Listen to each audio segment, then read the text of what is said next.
രാഹുൽ മാങ്കൂട്ടത്തിനെതിരായ ആരോപണങ്ങൾ ദേശീയതലത്തിൽ കോൺഗ്രസിനെതിരെ ആയുധമാക്കാൻ ബിജെപി. സ്ത്രീകളെ ലൈംഗികമായി പീഡിപ്പിക്കാൻ വേണ്ടി മാത്രമാണ് NSUIയിൽ നിന്ന് മുഖ്യധാരാ രാഷ്ട്രീയത്തിലേക്ക് ഇത്തരം നേതാക്കളെ വളർത്തുന്നതെന്ന് ABVP ആരോപിച്ചു.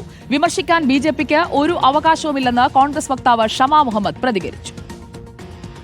രാഹുൽ മാങ്കൂട്ടത്തിൽ MLAക്കെതിരായ ആരോപണം രാജ്യമാകെ കത്തിച്ചു നിർത്താനാണ് BJP നീക്കം. രാഹുൽ ഗാന്ധിയുടെ ഉറ്റത്തോഴനാണ് രാഹുൽ മാങ്കൂട്ടത്തിൽ എന്ന രീതിയിലാണ് പ്രചാരണം. പരസ്യ പ്രതിഷേധവും രാജ്യവ്യാപകമാക്കും. രാഹുൽ മാങ്കൂട്ടത്തിനെതിരെ നിരവധി ലൈംഗിക ചൂഷണ പരാതികൾ ഉയർന്നിട്ടുണ്ടെന്നാണ് സോഷ്യൽ മീഡിയയിൽ BJP ഷെയർ ചെയ്ത പോസ്റ്റ്. രാഹുൽ ഗാന്ധിക്കൊപ്പമുള്ള ചിത്രം കൂടി ഉൾപ്പെടുത്തിയാണ് പോസ്റ്റ് ഷെയർ ചെയ്തത്. NSUIയിലും കോൺഗ്രസിലും ബലാത്സംഗം നടത്തുന്നവർക്ക് അഭയം നൽകുന്ന സംസ്കാരത്തെ ശക്തമായി അപലപിക്കുന്നുവെന്ന് ABVPയും വിമർശിച്ചു.